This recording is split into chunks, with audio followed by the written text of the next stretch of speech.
Now I'd like to have you all meet our distinguished guest for this evening, Cary Wilson, the MGM screen commentator whose trademark is... What do you think? What are you going to tell us tonight, Cary?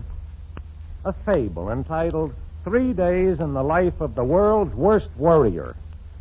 Now, a worrier is, according to my dictionary, one who worries. This is a story of a worrier whom we shall call John Jones because that is not his name. John Jones is not of the common or garden variety of worriers. No, John is a real worrier.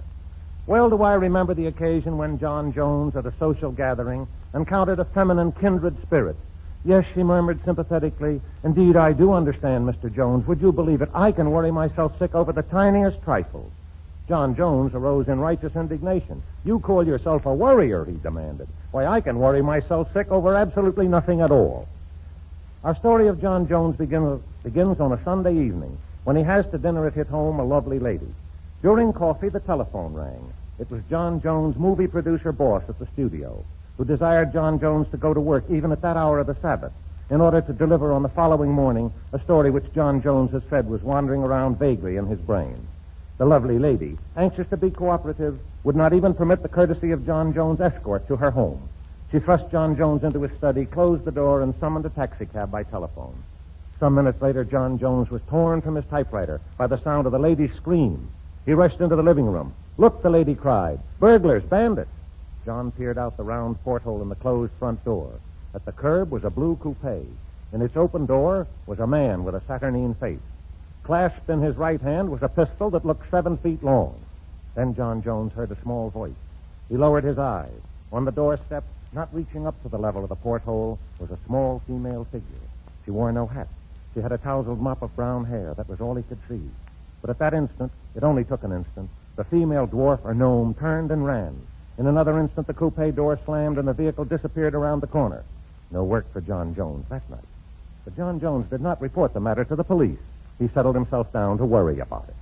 Arriving at the studio next morning, John Jones was informed by his secretary that 2 men had called to see him. They could return because, in their own words, they were very anxious indeed to have a chat with John Jones. Instantly, John's worries were doubled. "Didn't they give any clue to their identity?" he insisted. "Yes," said the secretary. "They said they were G-men from Washington." Now John Jones could indulge in some real worrying. He drove home on 2 wheels, hurtled his car into the garage, ran into the house, locked the doors and windows, and turned to find a note on the table. It was from his servant. It read, "Mr. Jones, there was a policeman here to see you today. He said he'd be back." So John worried himself through a second sleepless night. And next day at the studio, there was vague, unexpressed opinion that John Jones was starting to crack. Complaining of a headache, John fled home in the safety of the noonday sun. He couldn't eat, he couldn't read, he couldn't think, but he could worry. In mid-afternoon, John sneaked out the door to grab the evening paper from the lawn where the newsboy daily tossed it. But even as John stooped to pick it up, he saw the coupe approaching. It swerved in toward the curb. Then, as if suddenly cautious, it picked up speed and dashed out of sight. John rushed into the house and went to bed, a sick man. A really sick man.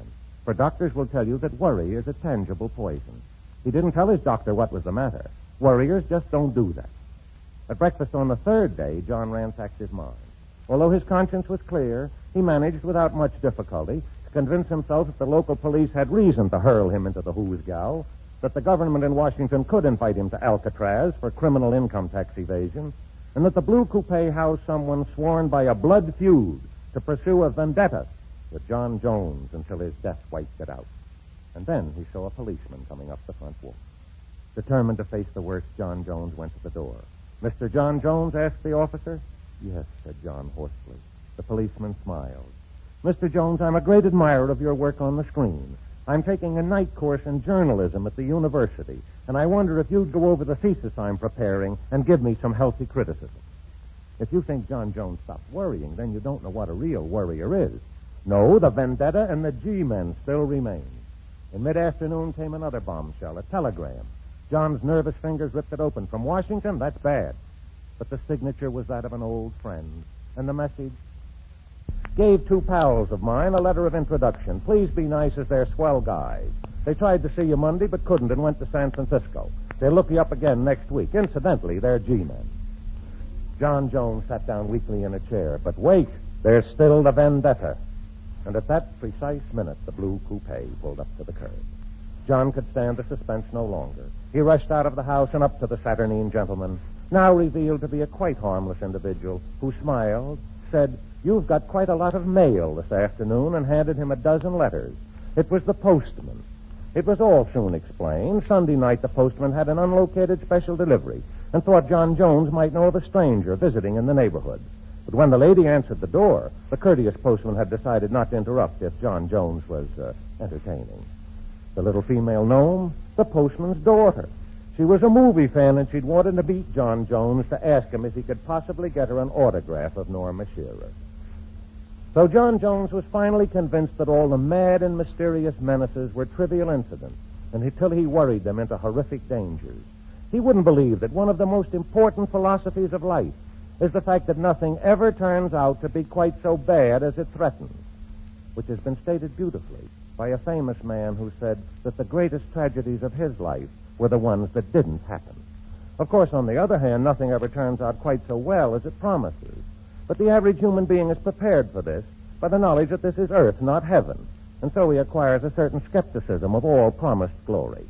The following morning, John Jones arose from 10 hours' luscious sleep, halfway to the studio, reveling now in the sunshine, the flowers, and the bright blue sky. Suddenly, John Jones was overcome with a surge of worry. He stopped the car by the side of the road. He clenched his fists. He gritted his teeth. But strange, he couldn't place the exact frightful thing he was worrying about. And then he realized he was worried sick because he had nothing to worry about. Now, as I said, this is a fable, and a fable should have a moral, which is an admonition for those who read or hear to take heed and learn a lesson. I don't think any moral is needed here, for I'm sure neither you nor I could ever possibly worry the way John Jones does. I ought to tell you John Jones' real name. His real name is Cary Wilson.